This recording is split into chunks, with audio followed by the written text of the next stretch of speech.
విజయశాంతి ఎమ్మెల్సీకే ఎక్కువ. ఎందుకంటే విజయశాంతి గురించి మిగతా నాకు బాగా తెలుసు. విజయశాంతిని బీజేపీలో చేరటంలో నేను ఒక ముఖ్య పాత్ర పోషించాను. ఆ టైంలో అర్ధరాత్రి 12ంటికి అమ్మాయి ఇంటికి వెళ్ళి నాయుడు గారి ఇన్స్ట్రక్షన్ మీద ఇంటికి వెళ్ళి ఫోన్ లేపి అద్వానీ గారితో మాట్లాడించడంలో దేవి ప్రసాద్ మా అన్నయ్య ఆయన తీసుకుని వెళ్ళి అర్ధరాత్రి అక్కడ మెడ్రాస్లో అమ్మాయి ఇంట్లో లేపి 10:30కి లేపి అద్వానీ గారితో మాట్లాడించి ఆ తర్వాత ఆమె కంటెస్ట్ చేయటం. సో అట్లా పార్టీలో ఆ అమ్మాయి మనుగడకి పార్టీలో ముందుకెళ్ళటానికి నా పాత్ర ఉంది. ఎంతో కొంత నా పాత్ర ఉంది. సో నాకు తెలుసు. ఆ తర్వాత పార్టీలో అమ్మాయి తిరగటం, పార్టీలో నేను ప్రచార కమిటీ కన్వీనర్గాను ప్రామినెంట్గాను ఉన్నాను పార్టీలో.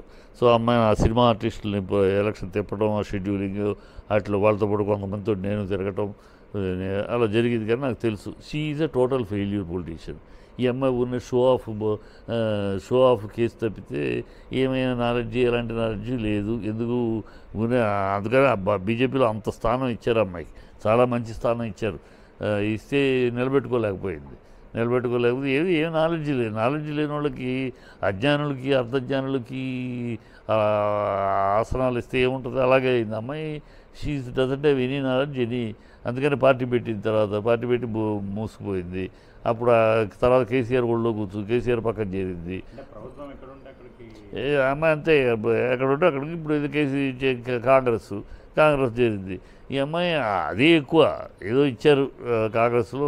ఎందుకో ఫ్యూచర్లో అమ్మాయిని ఎలా వాడుకోవాలి, ఫ్యూచర్లో అమ్మాయిని ఏ విధంగా వాడుకుంటారు, సినిమా పరంగా ఆర్టిస్ట్ కనుక ఎలా వాడుకుంటారు ఏంటో అదేదో ప్లాన్ ఆఫ్ యాక్షన్ వాళ్ళకు ఉంటుంది కాంగ్రెస్లో. అందుకు ఆ అమ్మాయిని మంత్రి చేసేంత సీన్ ఉండదు.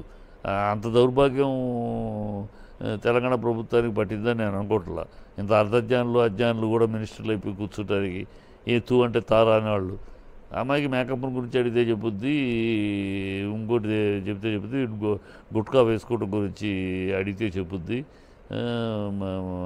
వాటి గురించి చెప్పగలదు నాలెడ్జ్. కానీ ప్రజాపాలన ప్రజా సమస్యల గురించి అమ్మాయికి ఏం తెలుసు, ఎవరో రాసిస్తే తప్పితే. సో సినిమాల్లో చేసేస్తే అయిపోద్ది అనుకుంటే ఎట్లా. సినిమాలో వేరు. దాసనారాయణరావు గారు ఆ సినిమా తీస్తే ఆయన రైటరు. మిగతా సినిమాలకు కూడా రైటర్లు డైరెక్టర్లు వాళ్ళు రాస్తారు. వాళ్ళు కథా కామెంట్స్ వాళ్ళు రాసి చెప్పేసి అమ్మాయి చెప్పింది అమ్మాయికి అంత నాలెడ్జ్ ఉందనుకుంటే పొరపాటు. కానీ అది ఉన్నాయి. అమ్మాయి మంత్రి పదవి ఇస్తే అంత అంత దరిద్రం కన్నా ఇంకోటి. ఇప్పటికే ప్రభుత్వాన్ని దరిద్రంగా తిట్టుకుంటున్నారు. ఇలాంటి వాళ్ళు కూడా మినిస్టర్లు ఇస్తే ఇంకా అసహ్యంగా ప్రజలు అసహించుకుంటారు.